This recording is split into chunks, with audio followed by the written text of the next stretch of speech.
Hello दोस्तों, नमस्कार। मेरा नाम है रोहित कुमार। आप सभी का स्वागत हमारे इस यूट्यूब चैनल पे। आपको पता है कि ये है एमटीएस का पेपर जो हुआ था अभी अभी थोड़े दिनों पहले, जिसमें हमने भी पेपर दिया था और हमारे मैथमेटिक्स में 25 क्वेश्चन सही हुए थे। तो उसी मैथमेटिक्स के सॉल्यूशन लेकर के आए हैं। तो चलिए शुरुआत करते हैं आज की इस वीडियो की, जहाँ पे हम मैथमेटिक्स के पूरे क्वेश्चंस को सॉल्व करेंगे। तो देखते हैं। तो यहाँ पे क्वेश्चन में जो हमको दिखाई दे रहा है, पहला क्वेश्चन है कि ब्याज की वार्षिक रूप से चक्रवृद्धि होने पर कोई राशि वार्षिक ब्याज की दर एक निश्चित दर पर 13 वर्ष में 3 गुनी हो जाती है, तो समान वार्षिक दर से ब्याज वार्षिक रूप से चक्रवृद्धि होने पर यही राशि कितने वर्ष में 9 गुनी हो जाएगी। तो 13 वर्षों में 3 गुनी हो रही। देखिए यहाँ पे हम आपको समझा रहे हैं कि कैसे इसे करना होगा, और यहाँ पे गुना देखा जा रहा है। तो 13 वर्षों में हो रहा है 3 गुना, ठीक है। 13 वर्षों में हो रहा है 3 गुना, तो कितने वर्षों में हो जाएगा 9 गुना। और एक चीज़ ध्यान देंगे कि जब भी ये गुना वाला दिया जाता है, तो हमेशा ये जो दूसरा वाला जो बड़ा वाला गुना दिया जाता है वो हमेशा पहले वाले का घात के रूप में ही होता है। जैसे कि 9 यहाँ पे है 3 की घाते 2 के रूप में। अब यही घाते जो 2 दिखाई दे रही है, इसी घाते 2 का हमको प्रयोग करना है। इस घाते 2 को ले जाकर के इस 13 में गुणा कर देंगे, तो 13 तो नहीं है, हमको मिल जाएगा 26। तो ये x बराबर हो जाएगा 26, यानी हमारा जो उत्तर मिल जाएगा वो पहला वाला विकल्प हो जाएगा, 26 हो जाएगा। तो इस प्रकार से इस क्वेश्चन को करना था और ये हो गया है। दूसरे प्रश्न की बात कर लेते हैं। तो यदि शांत जल में एक नाव की चाल 14 किलोमीटर प्रति घंटा है, धारा की चाल 6 किलोमीटर प्रति घंटा है, तो नाव द्वारा धारा की दिशा में 80 किलोमीटर की दूरी तय करने में कितना समय लगेगा। तो देखिए यहाँ पे धारा की दिशा में जाने का मतलब होता है अनुकूल चाल। तो हमें इन दोनों चालों का जो 14 और 6 दिया गया है, इनका योगफल हो जाएगा, और ये 20 किलोमीटर प्रति घंटे हो जाएंगी चाल, ठीक है। जो चाल हो जाएगी वो हो जाएगी 20 किलोमीटर प्रति घंटे, अनुकूल चाल की बात कर रहे हैं, ठीक है। और जो दूरी दी गई है वो 80 किलोमीटर है। और अगर हम समय की बात करें तो समय बराबर, ठीक है, समय बराबर दूरी बटा चाल होता है। तो दूरी 80 ऊपर रख देंगे, चाल 20 को नीचे रख देंगे, और जब आप काटेंगे तो आपको मिल जाएगा 4। तो ऐसा कह सकते हैं कि 4 घंटे का समय लग रहा है आपका इस यात्रा में। तो दूसरा वाला विकल्प ये सही हो जाता है। तो क्वेश्चंस ऐसे ही होते हैं, बहुत ही आसान रहते हैं। अगले वाले क्वेश्चन देखा जाए। पहली 50 धनात्मक सम संख्याओं का औसत कितना होगा। देखिए, जब ऐसी लगातार संख्याओं का औसत ज्ञात करने को कहा जाए तो बहुत ही आसान तरीका होता है। पहले देखिए यहाँ पे सम संख्याओं धनात्मक सम संख्याओं की बात कर रहा है, तो पहली धनात्मक सम संख्या 2 होती है, और अगर 50वीं धनात्मक सम संख्या की बात करें तो वो 100 ही होगी, ठीक है। 50वें नंबर पे 100 प्राप्त होगा। 50 आप यहाँ पे नहीं रखेंगे, गलत हो जाएगा। 50वें नंबर पे आपको 100 प्राप्त होगा। और चूँकि ये लगातार चले आ रहे थे, सम संख्या में सभी का अंतर समान रहता है, तो इस वजह से इसमें पहली और आखिरी संख्या को जोड़ लेंगे और 2 से भाग करेंगे। बस यही औसत निकालने का बेहतरीन सा तरीका होता है। तो ऊपर जोड़ने पर 102 हो रहा है, नीचे 2 हो रहा है, और 2 से जब भाग करेंगे तो यहाँ पे 51 मिल जाएगा, और 51 ही आपका सही जवाब हो जाएगा। तो इस प्रकार से इस प्रश्न को किया जाता है और करना होता है। तो अगले वाले सवाल पे हम चलते हैं। अगले वाले सवाल में सैनिक शिविर की बात की जा रही है। देखने को मिलता है कि सैनिक शिविर में 200 दिनों के लिए खाद्य सामग्री है 20 दिनों बाद। यहाँ पे 20 दिनों बाद कहने के बाद देखिए, तुरंत समझ लीजिए बात को कि 200 दिनों तक खाद्य सामग्री थी, लेकिन 20 दिन बीत चुके हैं, यानी अब बचे हैं 180 दिनों के लिए खाद्य सामग्री बची है। और ठीक है, 180 दिनों के लिए खाद्य सामग्री बची है, और उसमें जितने भी सैनिक थे वो उसे खाएंगे। अब यहाँ पे देखिए, आरंभ में सैनिकों की संख्या पूछ रहा है, यानी आरंभ में सैनिकों की संख्या में नहीं पता है, तो उसको x मान लेते हैं। तो 180 दिनों तक आरंभ में खाना चल सकता था, और सैनिकों की संख्या थी x बराबर। अभी कितने सैनिक और आ जाते हैं, तो यहाँ पे कहा जा रहा है कि 100 सैनिक शिविर में और शामिल हो जाते हैं, तो बची हुई खाद्य सामग्री केवल 80 दिन तक, अगले 80 दिन तक चलेगी। तो देखिए, 180 दिन तक जहाँ चल सकता था, अब केवल 80 दिनों तक चलेगा। और सैनिकों की संख्या जहाँ पहले x थी अभी x प्लस 100 हो गई है, अभी x प्लस 100 हो गई। तो बात यही समझनी होती है इस सवाल में, और कुछ करना नहीं होता है। इन दोनों का गुणा 180x आपको देखने को मिल जाएगा। कितना मिल जाएगा? 180x। इधर गुणा करते हैं 80 से अंदर, तो यहाँ पे पहले तो मिल जाएगा 80x, और 80 से 100 में गुणा करेंगे तो 80 लग जाएगा, 8000 हो जाएगा। अब इस 80 को उधर ले जाके जब घटाएंगे तो हमको क्या मिल जाएगा? 180 में 80x घट जाएगा तो 100x मिल जाएगा।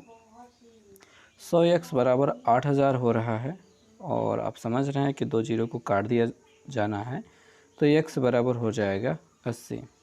और मैं आपको बता दूं कि यहाँ पे बताने और लिखने में मुझे समय लग रहा है, जिस वजह से इसमें आप कह सकते हैं कि थोड़ा समय लग रहा है, अन्यथा ये बहुत ही जल्दी इस सवाल को किया जा सकता है। तो 80 यहाँ पे उत्तर मिल गया है। अगले वाले क्वेश्चन पे हम चलते हैं। ये एक मुश्किल क्वेश्चन था, लेकिन एग्ज़ाम देने से ठीक एक दिन पहले मैंने इसको गलती से देख लिया था, जिसकी वजह से मेरा ये वाला क्वेश्चन भी सही हो गया था। तो आइए देखते हैं कि इस प्रश्न में हमसे कहा क्या गया है। इस प्रश्न में हमसे कहा गया है कि 4 की घाते 315 माइनस 1 और 4 की घाते 25 माइनस 1 का मासा ज्ञात करना है। बहुत ही सिंपल सा क्वेश्चन रहने वाला है। इसमें जो 4 की घाते ये जो 315 और 25 दिया गया है, इस 315 और 25 का हमको मासा निकालना होगा। 315 और 25 का मासा निकालना होगा। तो आइए मासा देखते हैं।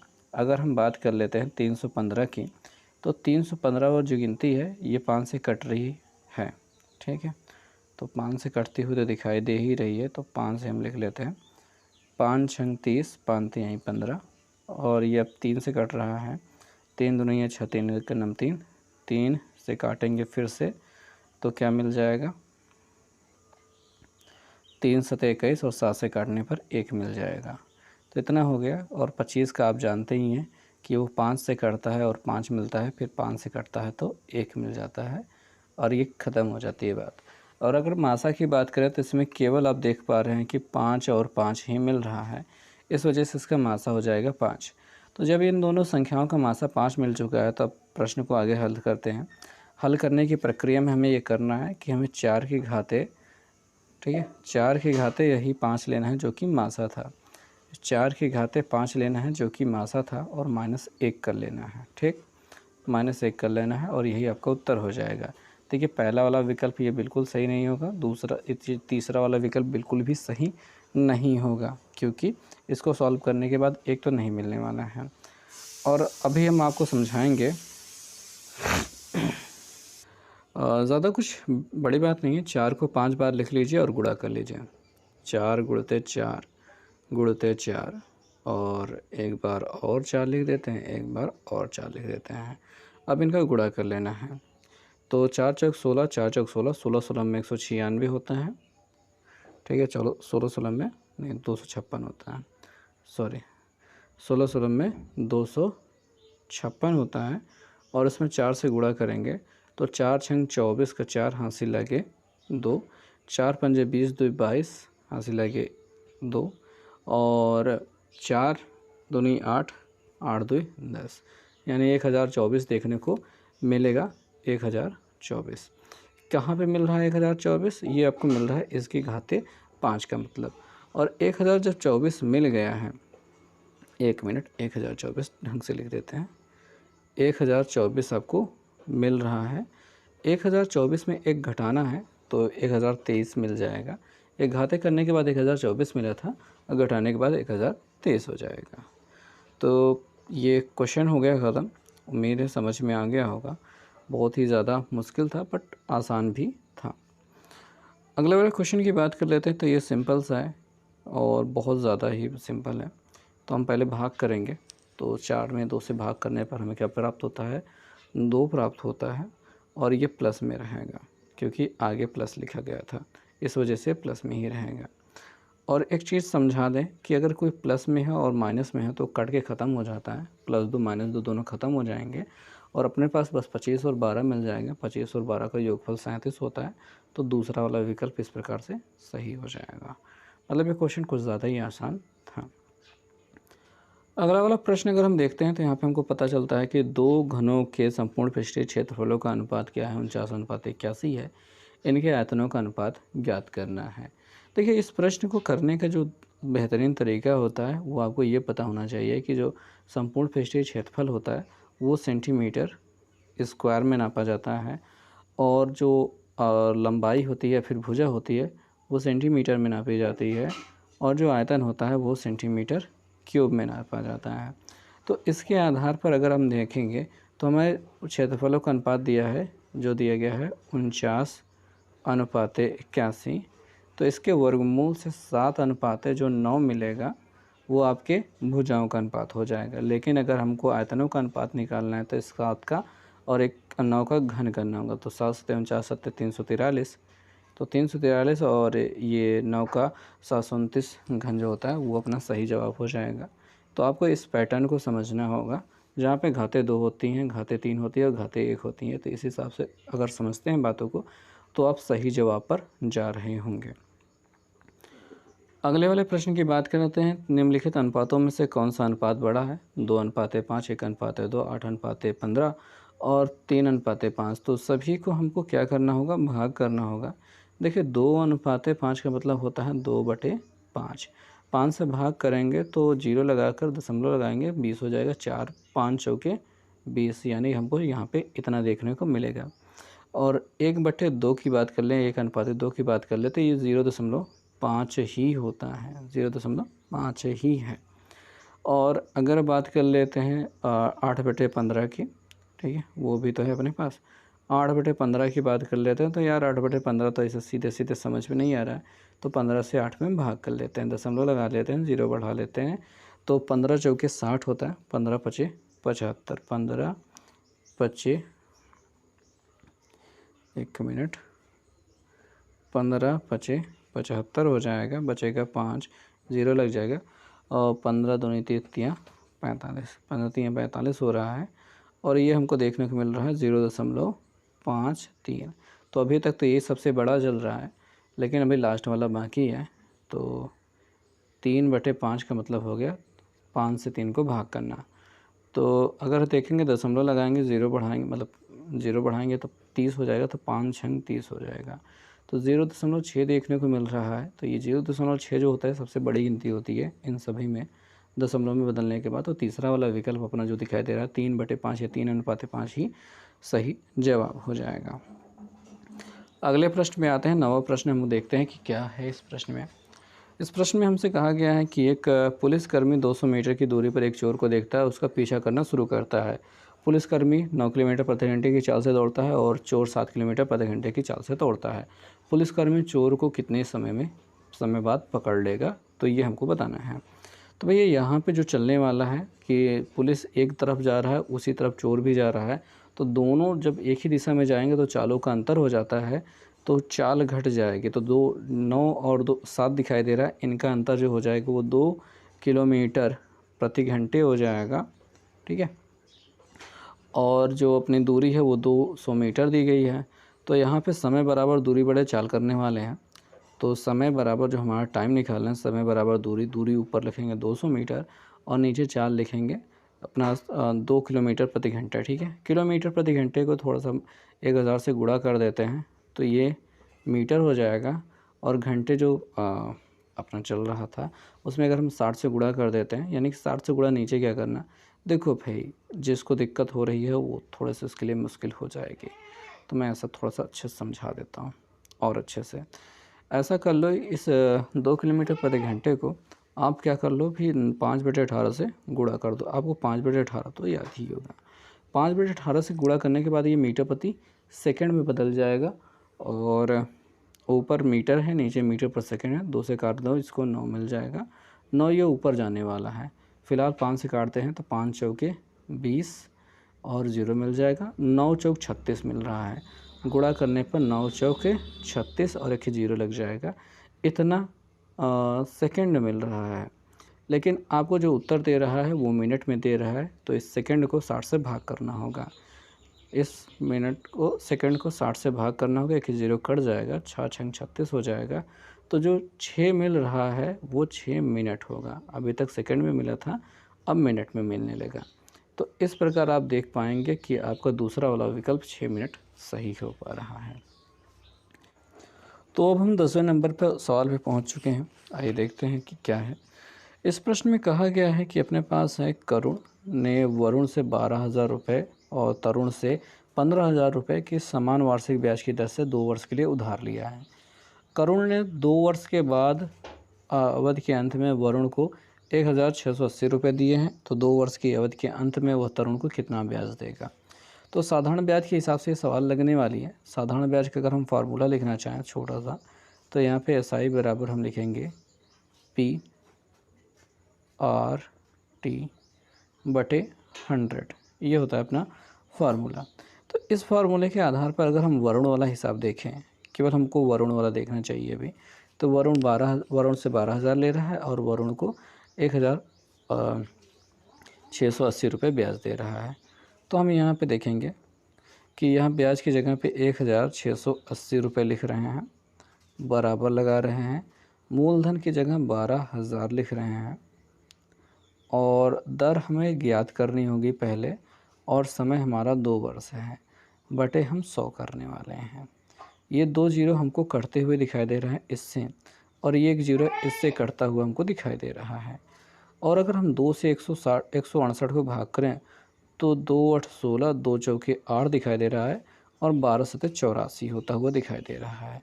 यानी R बराबर सीधे सीधे हमको 7% दिखाई दे रहा है, यानी ब्याज की दर ये 7% रहने वाली है। जब ब्याज की दर 7% रहने वाली है तो ये 2 वर्ष की अवधि के अंत में तरुण को कितना ब्याज देगा ये भी हम निकाल सकते हैं। तो ब्याज बराबर हो जाएगा मूलधन इसने कितने दिया था 15,000 रुपये, तो यहाँ पे 15,000 रुपये लिखना होगा और दर अपनी 7 रहेगी और 2 साल की बात रहेगी, बटे 1,000 करेंगे, 100 करेंगे और यहाँ पे ज़ीरो काटने का काम कर लेंगे। तो 2 ज़ीरो कट जाएगा और ये नहीं कटेगा, ये ज़ीरो अपने पास रहेगा। गुणा करने की बारी आ जाती है, तो हम यहाँ पे ऐसा स्मार्ट तरीके से गुणा करते हैं। सबसे पहले तो ये जो ज़ीरो दिखाई दे रहा है उस ज़ीरो को उतार लेते हैं, और ये 15 दूनी ये 30 होता है, 30 में एक ज़ीरो मिलता है, उस ज़ीरो के यहाँ पे उतार लेते हैं और हमारे पास 3 हम देखते हैं और 3 सतह 21 कर लेते हैं। ठीक है, तो इस तरीके से जब करते हैं तो बेहतरीन तरीके से रिज़ल्ट मिलता है। तो 2,100 रुपये यहाँ पे आप दूसरा वाला विकल्प कह सकते हैं कि सही है। तो एक बेहतरीन सवाल को बेहतरीन तरीके से किया है और एक और बेहतरीन सवाल अब हमारे सामने है। इस सवाल में हमसे कहा गया है कि एक कार्यक्रम में 500 अतिथि हैं जिसमें से 28% वयस्क पुरुष है। एक कार्यक्रम चल रहा है जिसमें से पुरुषों की संख्या यह है 28% है और 64% महिलाएं हैं, शेष बच्चे हैं। कार्यक्रम में कुल बच्चों की संख्या ज्ञात करनी है। तो देखिए यहाँ पे आप चाहे तो बच्चों की मतलब अलग अलग पुरुषों और महिलाओं की संख्या निकाल सकते हो, पर मैं तो कहूँगा कि टोटल व्यक्तियों को 100% मानो और इन दोनों वयस्क पुरुषों और वयस्क महिलाओं का यानी कि जो परसेंटेज का योग कर लो। तो 8 4 12 हो रहा है, हंसी लगे 1, 6 2 8 1 9, 92% यही लोग हो गए हैं। बाकी जो बचे हुए शेष हैं, अगर 100 में से 92 घटाते हो तो सीधे सीधा 8 मिलता है, यानी 8% ही बच्चे हैं। जबकि 8% आपके पास बच्चे दिखाई दे रहे हैं, आपको पता चल रहा है, तो आपको सीधे सीधा 500 का 8% निकाल लेना चाहिए, यही आपका रिज़ल्ट हो जाएगा। तो 2 जीरो ऐसे काट देंगे, 8 पंचे कितना होता है 40 होता है। तो चौथा वाला विकल्प यहाँ पे सही होता हुआ दिखाई दे रहा है। तो प्रश्न बेहद आसान होते हैं, चीज़ें बहुत ही सामान्य से चलती हैं। आइए देखते हैं एक और बेहतरीन प्रश्न, 12 नंबर प्रश्न देखते हैं कि कैसे आया है, क्या करना है। तो एक वस्तु को बेचते समय 20% और 30% के 2 क्रमागत छूटें दी जाती हैं, तो वस्तु के अंकित मूल्य और विक्रय मूल्य का अनुपात ज्ञात करना है। तो भैया देखेंगे कि कैसे इस प्रश्न को करना है। तो अगर किसी वस्तु का अंकित मूल्य मार्क प्राइस लिखा गया है और इसी मार्क प्राइस पे आप छूट दे रहे हो कितना 20%, तो आप 20% छूट दे रहे हो तो आप 80% में बेच रहे हो। क्या बेच रहे हो 80% में बेच रहे हो, और फिर 30% छूट दे रहे हो तो यानी 70% में आप बेच रहे हो। और ये जो हल इतना सब कुछ करने के बाद आपको जो मिलेगा वो आपकी सेलिंग प्राइस हो गई, यानी एस हो जाएगी। ठीक है, सेलिंग प्राइस यानी कि एस हो जाएगी, और हमको इसी एस और एम का रेशियो निकालना है, अनुपात निकालना है। तो हमारे पास काटने के लिए बहुत सारे ज़ीरो हैं, तो आइए चलिए काटना शुरू करते हैं। तो हम एक ज़ीरो इससे काट देते हैं, एक ज़ीरो इससे काट देते हैं, और चाहते तो हैं तो 4 से इसको भी काट देते हैं। 4 25 शाम में 100 होता है, 4 दूनिया 8 होता है। तो ऊपर हमको 7 दूनिया 14, नीचे 25 देखने को मिल रहा है। ऊपर 14, नीचे 25 देखने को मिल रहा है। एम को अगर नीचे भेज देते हैं तो हमको एस अनुपाते एम देखने को मिल रहा है, यानी सेलिंग प्राइस और मार्क प्राइस का अनुपात जो है 14 अनुपाते 25 हो रहा है। तो 14 और 25 जहाँ दिखाई दे रहा है वही लगा दीजिए। देखिए यहाँ पे इन्होंने कहा था कि वस्तु का अंकित मूल्य और विक्रय मूल्य का अनुपात, यानी एम और एम अनुपाते एस पूछा था, एम अनुपाते एस पूछा था, यानी 25 अनुपाते 14 होने वाला था। और 25-14 करके केवल एक ही विकल्प दिया था, इस वजह से हमने ज़्यादा समझाने की कोशिश नहीं की, बस 25-14 वाले सही करने के लिए कह दिया। नहीं तो इसको और एक्सप्लेन करके बताया जा सकता था। इस बात को ध्यान रखते हुए कि अंकित मूल्य पहले कहा है तो अंकित मूल्य यानी कि मार्क प्राइस को ऊपर रखा जाए, और विक्रय मूल्य बाद में कहा है तो विक्रय मूल्य को हमको यहाँ पे नीचे रखा जाए। तो ये चीज़ें ध्यान में रख कर के काम करना होता है। तो बस आपका ये 25 और 14 मिल गया। तो ये 14 जो 25 है ये सेलिंग प्राइस और मार्क प्राइस यानी कि विक्रय मूल्य अंकित मूल्य का अनुपात है, और अंकित मूल्य और विक्रय मूल्य का अनुपात 25 अनुपाते 14 होगा। तो इस प्रश्न के करने के बाद आगे आ जाते हैं। 15 संतरों का विक्रय मूल्य 19 संतरों के क्रय मूल्य के बराबर है, तो लाभ लगभग कितने प्रतिशत लाभ हो रहा है ये ज्ञात करना है। तो भैया यहाँ पे आपको ये समझना होता है कि आपने क्या किया है कि 19 संतरे खरीदे हैं और 15 संतरे जब बेच दिए हैं तो उतने में आपने जितना का क्रय मूल्य था वो निपटा लिया है, मतलब ख़त्म हो गया, क्रय मूल्य उतने में मिल गया। और आपका क्या है कि अब कितने संतरे बाकी रह गया, 5 संतरे। देखिए ऐसा भी किया जा सकता है, बाकी एक तरीका होता है। पहले हम अपना तरीका बताते हैं कि आपके पास कितने संतरे। देखिए 19 संतरे खरीदे हैं, 15 संतरे आपने बेच दिए, उतने में आपका पूरा खर्चा निकल गया है। अब आपके पास बचे हुए हैं 4 संतरे, अब इसी से आपको लाभ होने वाला है। तो लाभ की स्थिति में ठीक है, हमेशा क्रय मूल्य को हम नीचे रखते आ रहे हैं, लेकिन चूंकि ये सामान है तो आप विक्रय जो बेचे गए सामान है उसे नीचे रखेंगे, यानी 15 को नीचे रखेंगे और गुणा कर देंगे 100 से। तो इस प्रकार से आप प्राप्त कर पाएंगे अपना लाभ। तो इसको सॉल्व करते हैं। 5 तिहाई 15 हो रहा है, 5 दूनी 10 और 0 हो रहा है, और 20 चौके 80 होता है। 80 को 3 से भाग करना है, तो आइए थोड़ा सा भाग करते हैं। 80 को भाग करते हैं 3 से और देखते हैं कि कितना होता है। तो 3 दूनिया होता है 6, कितना बच जाएगा 2, 0 बढ़ जाएगा, और 3 छंग 18, 3 छंग 18 होता है, और बचा है 2, उससे कोई मतलब नहीं है। अभी केवल 26 से मतलब है। तो विकल्प में आप देखते हैं तो 26 वाला जो विकल्प दिखाई दे रहा है वो आपका सही हो जाएगा। ठीक है, इस प्रकार से इस प्रश्न को किया जा सकता है। और भी तरीके हो सकते हैं इस प्रश्न को करने के, परंतु जिस तरीके से मैं करता हूँ ये वाला तरीका ही काफ़ी कारगर रहता है और जल्दी से आ भी जाता है। तो इस प्रश्न को हो जाने के बाद अब 14वें प्रश्न पे आते हैं, जहाँ पे हमको एक पाई चार्ट दिया गया है, और पाई चार्ट में हमसे कहा गया है कि विभिन्न खेल को खेलने वाले छात्रों की प्रतिशत संख्या को दर्शा रहा है। यहाँ पे अलग अलग खेल को खेलने वाले छात्रों की प्रतिशत संख्या है। छात्रों की कुल संख्या 500 है, तो कितने छात्र क्रिकेट खेलते हैं ये हमको देखना है। तो क्रिकेट वाला परसेंटेज यहाँ पे आपको दिखाई दे रहा है जो कि 21% है। ठीक है, क्रिकेट वाला 21% दिखाई दे रहा है, तो 500 का हमको बस 21% निकालना है, यानी 500 का अगर हम 21% निकालते हैं तो बस यही हमारा आंसर हो जाएगा। 2 जीरो काट दिया हमने, और 5 से 1 में गुणा किया 5, 5 से 2 में गुणा किया 10। तो 105 जो प्राप्त हो रहा है वो क्या है, आपका छात्रों की संख्या है जो कि आपके क्रिकेट खेलते हैं। तो बहुत ही आसान प्रश्न था ये, और ऐसे आसान प्रश्न आपके आते हैं भाई परीक्षा में, ये पेपर में आया ही था, अपने से कोई लगा थोड़ी न रहा है यहाँ पे। अगला जो प्रश्न है वो देखते हैं। इस प्रश्न में हमसे कहा गया है कि P1, P2, P3 का औसत 50 है। P1 का मान इस औसत का आधा है, इस औसत ये जो 50 है इसका आधा है, तो P2 और P3 का औसत ज्ञात कीजिए। तो भाई यहाँ पे बात को समझते हैं कि 3 जनों का औसत कितना है, 50 है। अगर इन तीनों का योगफल निकालने की हम बात करें, क्या बात करें, इनका योगफल निकालने की, तो हम पाएंगे कि इसी 50 में 3 से गुणा करना होगा, तो 50 तो यहीं हो जाएगा 150, यानी 150 आप यहाँ पे लिख रहे होंगे।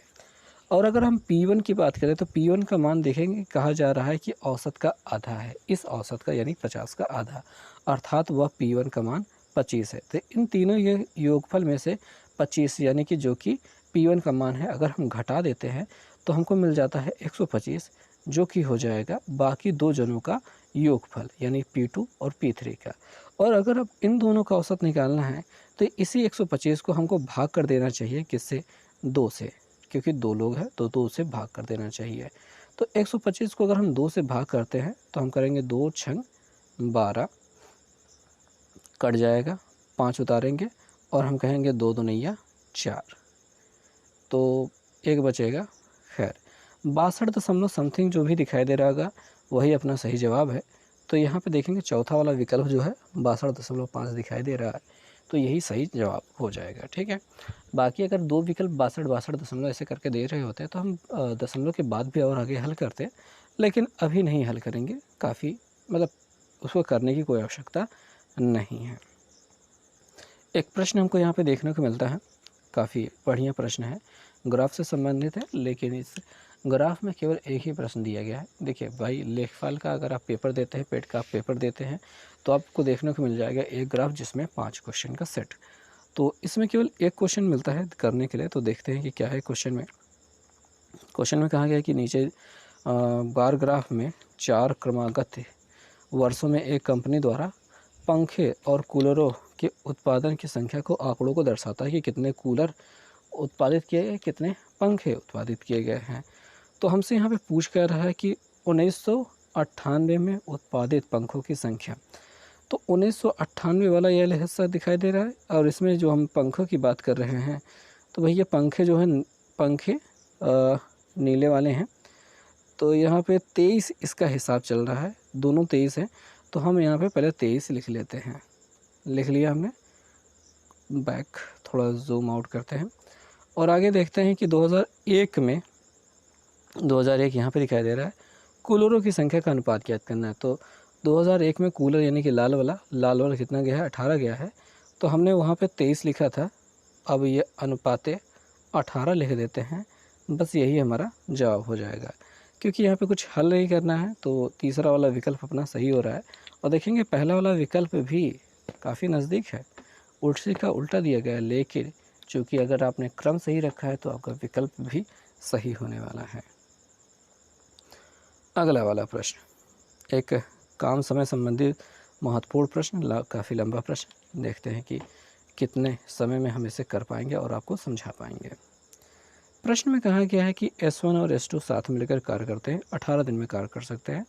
S2 और S3 उसी कार्य को 27 दिन में कर सकते हैं।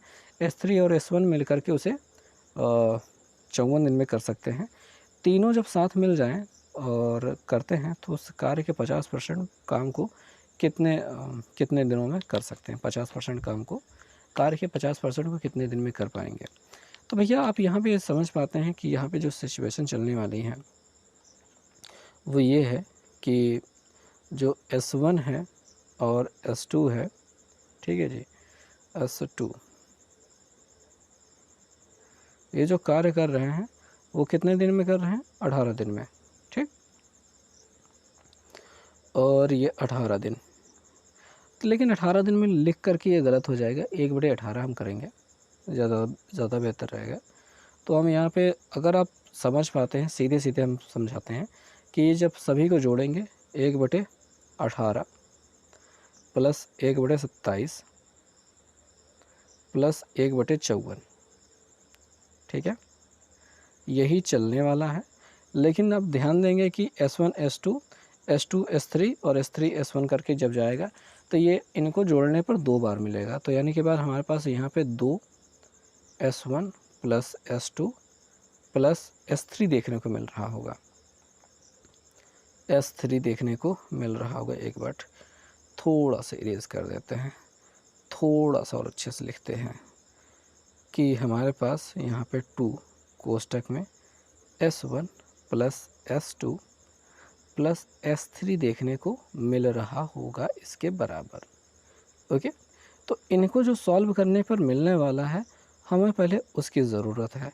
तो पहले यहाँ पे इनका एलसीएम लेते हैं और फिर देखते हैं कि क्या होता है। 27, 54 और 18 का जब एलसीएम लेने की बात आती है तो मेरे ख्याल से 27 दूनी 54 हो रहा है, तो इन दोनों का लघुत्तम तो अपना 54 ही होगा। और 18 और 54 में 18 त्रिक 18 दूनी 36, 18 त्रिक 54, 18 त्रिक 54 ही तो होता है, 3 बार जा रहा है। 27 दूनी 54, 18 त्रिक 54, तो एलसीएम अपना कितना आने वाला है, वो 54 ही है। 18 दूनी 36, 18 त्रिक 54 होता है, तो 3 ऊपर देखने को मिलेगा, प्लस 27 दूनी 54, तो यहाँ पे 2 देखने को मिलेगा और यहाँ पे तो 1 ही रहेगा। देखने को मिल रहा है 3 2 5 1 6, 6/54 देखने को मिल रहा है।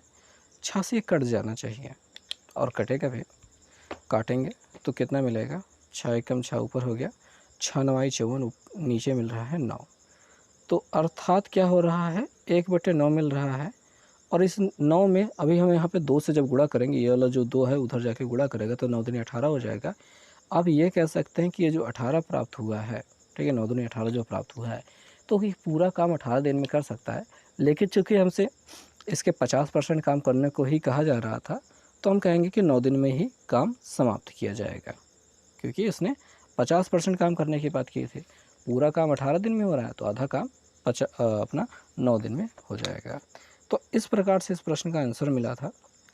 काफ़ी लंबा हमने आपको यहाँ पे लिख करके दिखाया, क्योंकि लिखने में उतनी सुविधाजनक मेरे पास चीज़ें नहीं हैं। उंगली से लिखते हैं स्क्रीन पे तो थोड़ा सा गड़बड़ा जाता है। इस प्रश्न को हल करने का काम शुरू करते हैं। सबसे पहले कोष्टक में इस हिस्से को जोड़ते हैं जो कि हमको 7 रिप्रेजेंट करेगा। फिर अगर इस 7 को समझेंगे तो 7 और 6 का गुणा हो जाएगा, 7 6 42 देखने को मिल रहा होगा। कितना मिलेगा, 42। और 50 में से 42 घटा देंगे क्योंकि घटना ही है, माइनस दिखा गया है, और 8 बचेगा। जब 8 बच गया, ठीक है, 1 मिनट, सही से बच क्यों नहीं रहा है, 8 बच गया, तो इस 8 में इस 8 से भाग हो रहा है, क्योंकि हम पहले कोष्टक करने के बाद फिर भाग करते हैं। तो 8 में 8 से भाग किया तो कितना मिला, 1। और इस 1 को जब 18 में जोड़ दिया तो कितना प्राप्त हो गया, 19। इस प्रकार से इसका जो तीसरा वाला विकल्प है वो सही हो जाता है। अगला जो सवाल है वो काफ़ी मुश्किल सवाल है, मतलब समझाने के लिए तो मुश्किल है, बाकी करने के लिए बहुत आसान है। 4 वर्ष पहले श्याम की आयु राम की आयु का कितना था भैया, 3/4 गुना। इससे एक इक्वेशन बनेगा। देखो भैया, 4 वर्ष पहले जो श्याम की आयु है उसमें से 4 घटा देंगे, ये बराबर थी किसके, राम के 4 वर्ष पहले वाली जो एज थी उसका कितना गुना, 3/4 गुना। ऐसे इक्वेशन बन रही है। अब अगर आप समझें तो राम को यहाँ पे भेजा जा सकता है एक रेशियो बनाने के लिए, यानी r-4 जो था हम यहाँ पे लिख सकते हैं r-4 ऐसे लिखते हुए, और हमारा जो इक्वेशन, ये अनुपात है, इतनी दूर जो है वो नज़दीक आ सकता है और ये 3/4 ऐसे दिखाई दे जा सकता है। और ऐसे ही हम दूसरी इक्वेशन बना सकते हैं भी। दूसरी इक्वेशन भी यहाँ पे देखेंगे, 4 वर्ष बाद की बात कर रहे हैं, तो श्याम की आयु जो होगी वो 4 वर्ष बाद ऐसे प्लस करके 4 हो जाएगी, और जो राम की आयु होगी वो भी ऐसे प्लस करके 4 हो जाएगी, और उनका अनुपात ये 5:6 था वो ऐसे ही बन जाएगा। अब इस प्रश्न को हल करने की कई विधियाँ हो सकती हैं, ठीक। इन दोनों से मतलब इक्वेशन बन गया है, सॉल्व कर सकते हो, 2 चरों वाला रैखिक समीकरण बन सकता है, लेकिन अपन यहाँ पे विकल्प ट्राई करने की कोशिश करते हैं। अब चूंकि हमसे यहाँ पे श्याम की वर्तमान आयु पूछ रहा है, तो हमने जो s माना है वो उसकी वर्तमान आयु ही है। अगर हम पहले इक्वेशन से मतलब पहला विकल्प 20 उठाकर ही पहले इक्वेशन में 20 रखते हैं, तो 20 में से 4 घट करके हमको क्या मिल रहा है, 16 मिल रहा है। और 16/r-4 बराबर 3/4 देखने को मिल रहा है। 16 से ये 16 को 3 से काटना पड़ेगा, लेकिन सिचुएशन ऐसे बन रही है कि 3 से ये कट नहीं रहा है, ठीक है, 16 कट नहीं रहा है। तो इस प्रकार से हम कह सकते हैं कि इस वाले विकल्प को हम थोड़ी देर बाद ट्राई करें तो ज़्यादा बेहतर रहेगा। तो हम यहाँ पे ये जो अपना 20 ऑप्शन में था उसको हम कैंसिल करते हैं, चेक करना। और अभी हम यहाँ पे क्या चेक करना चाहते हैं, 16, जो कि सही जवाब है, लेकिन कैसे चेक करेंगे वो देखिए। तो 16 अगर इसके जगह रखते हैं तो 16 में से 4 घट रहा होगा और कितना मिल रहा होगा, 12 मिल रहा होगा। क्या मिल रहा होगा, 12 मिल रहा होगा। तो 3 से ये 12 कट करके कितना मिल रहा होगा, 3 चौके 12, 4 मिल रहा होगा। इस 4 का इधर तिरछा गुणा होगा, आर का उधर गुणा, मतलब ये सिचुएशन का उधर गुणा होगा, लेकिन हालांकि गुणा नहीं करना है हमें। यहाँ पे 3 था, 3 से इसने काट दिया है, तो 4 चौके 16 हो रहा है।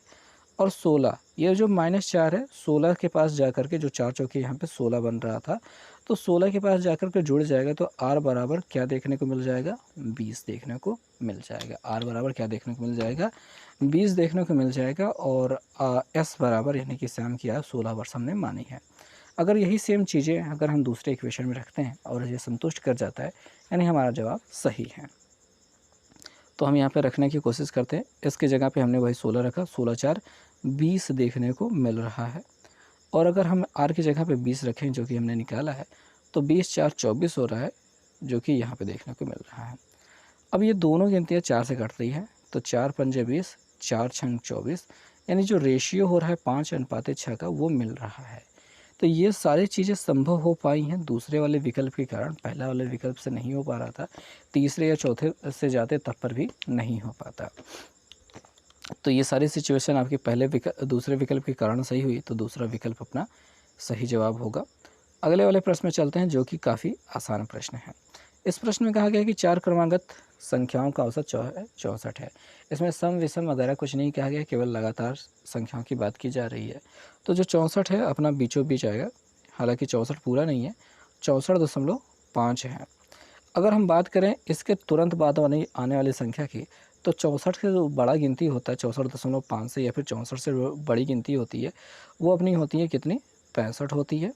और उससे बड़ी होती है 66, ठीक है, उससे बड़ी होती है 66। तो 2 गिनतियाँ मिल गई हैं। इससे छोटी वाली अगर 64 मतलब आप सोचेंगे 64.5 से छोटी कौन सी होगी, तो अगर 63 लिखने की कोशिश कर रहे हैं तो गलत हो भैया, आप 64 ही इसे कहेंगे, और उससे छोटी वाली 63 होगी, क्योंकि ये लगातार संख्याएं हैं। 64 तो उसका 64.5 तो औसत है, संख्याएं आपकी 63, 64, 65, 66 है। हमसे पूछ रहा है सबसे बड़ी संख्या क्या है, तो 66 होगी, ठीक है। इस प्रकार से इसका सही जवाब मिलेगा। समझ में आ गई बात। 64.5 एक औसत है, ना कि कोई संख्या है।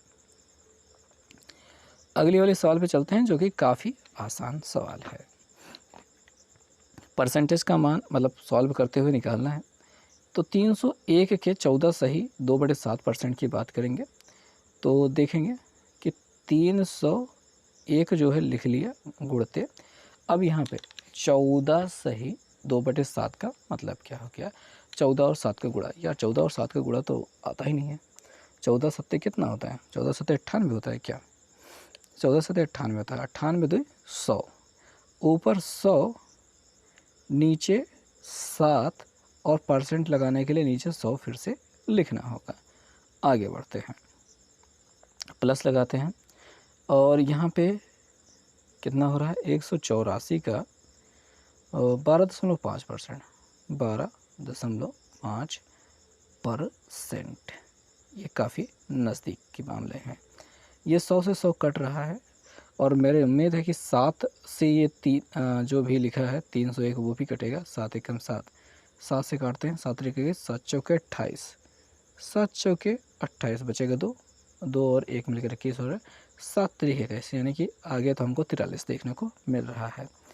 पीछे वाले में बात करेंगे तो दशमलव हटा करके हम 0 बढ़ाएंगे। 25 पंजे 125 कर सकते हैं, 25 चौके 100 और एक ही 0 लगा सकते हैं, ठीक है। ये हो गया 5 एकम 5, 5 अट्ठे 40 हो रहा है, ये हो गया 5 अट्ठे 40 हो गया। अब 8 से वो कट जाना चाहिए मेरे ख्याल से, नहीं कटेगा तो काट के देख लेते हैं। तो 2 से काट लेते हैं तो यहाँ पे 4 मिल जाता है, 2 से इसको काट लेते हैं, 2 9 18, 2 तो नहीं है 4, 92 मिल रहा है, ठीक है, और 4 से काट देते हैं, कट जाएगा। 4 दूनिया 8 और 4 तिहाई 12 यानी 23 मिल रहा है। आगे 43 पीछे 23, तो 3 3 6 हो रहा है और 4 2 6 हो रहा है, 66 मिल रहा है जोड़ने पर। तो ये काफ़ी अच्छे से हो गया ये प्रश्न, ठीक है। और यहाँ पे चौथा वाला विकल्प हमने चुना भी है और ये पूरा एकदम सही किया है हमने, ठीक है। अगले वाले प्रश्न पे आ जाते हैं, जो कि एक मेंसुरेशन से सवाल आ जाती है अपना शंकु से। तो इस प्रश्न में हमसे कहा गया है कि 7 सेंटीमीटर आधार की त्रिज्या और 8 सेंटीमीटर तिर्यक ऊंचाई वाले शंकु के वक्र पृष्ठीय क्षेत्रफल ज्ञात कीजिए और पाई के मान 22/7 दिया गया है। तो देखिए, वक्र पृष्ठीय क्षेत्रफल का जो फॉर्मूला होता है वो होता है पाई आर एल, ठीक है, पाई आर एल होता है। पाई का मान हमने रखा 22/7, आर का मान जो 7 सेंटीमीटर है वो रख लिया और तिर्यक ऊंचाई 8 रख ली। 7 से 7 कट रहा है और 8 से गुणा करेंगे तो 8 दूनी 16 के 6 से लगे, सॉरी यहाँ पे कहाँ लिख रहा हूँ, मुझे नीचे लिखना चाहिए। तो 8 दूनी 16 के 6 से लगे 1, 8 दूनी 16 1 17। तो यहाँ पे आपको दिखाई दे रहा है बहुत ही आसानी से आपको सवाल का जवाब मिल गया है। और 22 नंबर सवाल के बाद 23 नंबर सवाल पे आ जाते हैं, जहाँ पे एक तालिका दी गई हुई है। तालिका में 5 क्रमागत वर्षों में एक गांव के जनसंख्या के आंकड़े दिखाई दे रहे हैं और पुरुष महिलाओं का अनुपात दिखाई दे रहा है। तो इसमें कहा गया है कि उपरोक्त आंकड़ों में 2003 वाला ये वाला खाना दिखाई दे रहा है। पुरुषों की संख्या और उसी वर्ष महिलाओं की संख्या से कितने प्रतिशत अधिक या कम, ठीक है, ये दिखाई दे रहा है। तो 2003 में पुरुषों की संख्या उसी वर्ष महिलाओं की संख्या से कितने प्रतिशत अधिक या कितने प्रतिशत कम है, ऐसा कहा जा रहा है। तो मैं आपको बता दूं कि यहाँ पे पुरुष और महिला का जो अनुपात दिया गया है 2003 में 9:8 है। हमको केवल अनुपात यहाँ पे लगा करके ही काम करना है, ये नहीं कि आप पूरा हल करने लगें। चीज़ों को हल करने में आप काफ़ी चीज़ें समय गंवा देंगे, तो आपको केवल इस अनुपात से काम चलाना है। पुरुषों की संख्या आप मान लीजिए कि 9 है और महिलाएं केवल कितनी हैं, 8 हैं, ठीक है। जो इसमें मेल कैंडिडेट है या फिर मेल की संख्या है वो 9 मान लीजिए और जो फीमेल की संख्या है वो केवल 8 मान लीजिए। इतने से ही काम चलाइए। अगर पुरुषों की संख्या बात की जाए तो कितने प्रतिशत अधिक है, कितनी संख्या में अधिक है, 1। और यहाँ पे महिलाओं की संख्या से, तो महिलाओं की संख्या कितनी है, 8, उसको नीचे लिखेंगे और गुणा कर देंगे अपना 100 से। ध्यान देंगे बात को पूरा, इसी अनुपात से ही हमने निकाला है। बाकी हमने 136 को छुआ भी नहीं है जो उसमें लिखा हुआ था, और बाकी उसका प्रयोग करेंगे तब पर भी उत्तर मिलेगा, लेकिन हमें जल्दी करना है। तो करने का तरीका यही होगा कि मेल 9 है, फीमेल 8 है, तो 9 में से 8 घटा दिया, 1 ज़्यादा है, और फीमेल को नीचे रखेंगे क्योंकि महिलाओं से ही हमको प्रतिशत निकालना है, तो उसको नीचे रखा, गुणा कर दिया 100 से। और यहाँ पे अब काटने की बारी आ रही है, तो 4 दूनी 8 हो जाता है, 4 25 में 100 हो जाता है। 2 से 25 को काटेंगे तो 12.5 मिलेगा। 12.5% आप अधिक कहेंगे। यहाँ पे कम वाला विकल्प भी दिया है, लेकिन यहाँ पे पुरुषों की संख्या अधिक है। पुरुषों की संख्या के बारे में ही पूछ रहा था, वो अधिक है, तो आप यहाँ पे 12.5% अधिक कहेंगे। तो ये काफ़ी अच्छा प्रश्न था। यहाँ पे अगला जो प्रश्न आ जाता है उसमें हमसे कहा जाता है कि एक व्यक्ति एक खिलौना 400 रुपये में ख़रीदता है और उसे 15% हानि पर बेचता है, तो खिलौने का विक्रय मूल्य कितना है। तो बहुत ही ज़्यादा आसान सवाल होने वाली है। यहाँ पे 400 रुपये में सामान को ख़रीद रहा है, ठीक है, 400 रुपये में सामान को ख़रीदा जा रहा है और 15% हानि की अगर बेचने की बात की जा रही है, तो आप यहाँ पे 15% निकाल भी सकते हैं, ठीक है। बाकी हम कहेंगे कि आप 85% निकालें, ठीक है, ताकि 85% निकालने पर क्या होगा, आप डायरेक्ट आंसर पे पहुंच रहे होंगे। 400 का 85% निकालेंगे तो आप डायरेक्ट विक्रय मूल्य पे पहुंच जाएंगे। 2 जीरो कट जाएगा, और अगर आप यहाँ पे गुणा कर रहे हैं 4 से, 4 5 20, जीरो यहाँ से लगे 2, और 4 8 32, 32 2 34 आपको देखने को मिल रहा है, तो 340 आपका सही जवाब हो जाएगा। तो ऐसा करके इस प्रश्न का उत्तर दे सकते हैं। अगले वाले सवाल की बात कर रहे हैं। इस सवाल में हमसे कहा गया है कि एक वृत्त का व्यास एक वृत्त का व्यास त्रिभुज के आधार का 7/4 गुना है। ठीक है, एक वृत्त का जो व्यास है वो त्रिभुज के आधार का 7/4 गुना है। त्रिभुज की ऊंचाई 14 है और त्रिभुज का क्षेत्रफल दिया गया है। तो यहाँ पे हमको वृत्त की परिधि निकालनी है और पाई का मान 22/7 प्रयोग करना है। काफ़ी मुश्किल है, अगर आप समझते हैं तो सही बात है, ये मुश्किल है भी और आसान भी है। देखिए, जो त्रिभुज का क्षेत्रफल का सूत्र होता है वो होता है 1/2 आधार गुणित ऊंचाई। तो यहाँ पे जो क्षेत्रफल है 56 इधर लिख देते हैं, बराबर 1/2 लिख देते हैं। तो इसका आधार हमको पता नहीं, हम x लगा देते हैं, पर ऊंचाई हमको पता है 14, वो लगा देते हैं 14। तो 2 से अगर आप काट देते हैं 14 को 7 मिल जाता है, तो 7 से इसको काट देते हैं तो 7 8 56 मिल जाता है, जो कि x बराबर हो रहा है। देखिए भैया, हमने काटा है तब 8 मिला है, तो x बराबर हो रहा है। तो x क्या है, हमने आधार ही तो लिया था, उसको माना था। तो आपका जो आधार है वो 8 हो गया है। और यहाँ पे जो वृत्त का जो व्यास है वो त्रिभुज के आधार का 7/4 गुना है, अर्थात इसी आधार में 7/4 से अगर गुणा कर देते हैं तो 4 दूनिया 8 हो जाता है, और यहाँ पे 7 और 2 को गुणा होकर के 14 मिल जा रहा है। 14 क्या हो जाएगा, अपना व्यास हो जाएगा। अब जब व्यास हो जाएगा ये, तो वृत्त का त्रिज्या भी निकल जाएगी, जो कि व्यास का आधा r बराबर 7 हो जाएगी, 14 का आधा 7 सेंटीमीटर हो जाएगी। अब जब 7 सेंटीमीटर हमको त्रिज्या मिल गई है तो हमको इसकी परिधि की बात करनी थी, परिधि ज्ञात करनी थी, जो कि 2πr होती है, 2πr होती है। तो हमने यहाँ पे 2 लगा दिया, पाई का मान 22/7 रख दिया जैसा कि आपको दिया गया था, और r का मान फिर से हमने 7 रख दिया। तो 7 से 7 कट गया, 22 दूनिया 44 मिल गया, 22 दूनिया 44 मिल गया, जो कि सेंटीमीटर में होगा। लेकिन चूंकि यहाँ पे विकल्प देखेंगे तो 44 वाला मीटर में दिया है, तो ये अपना सही है। बस इसमें हम अगर 100 से भाग कर देते हैं तो ये मीटर में कन्वर्ट हो जाता है। तो जो विकल्प में आप दिखाई दे रहा है वो मीटर में दिखाई दे रहा है, और हमें जो मिला है वो सेंटीमीटर में मिला है। तो इस प्रकार से जब 100 से भाग करेंगे तो 0.44 ही आएगा, जो कि मीटर में होगा। तो इस प्रकार से ये 25 क्वेश्चन जो मैथ के होते हैं वो ख़त्म हो जाते हैं। उम्मीद है आपको पसंद आए होंगे।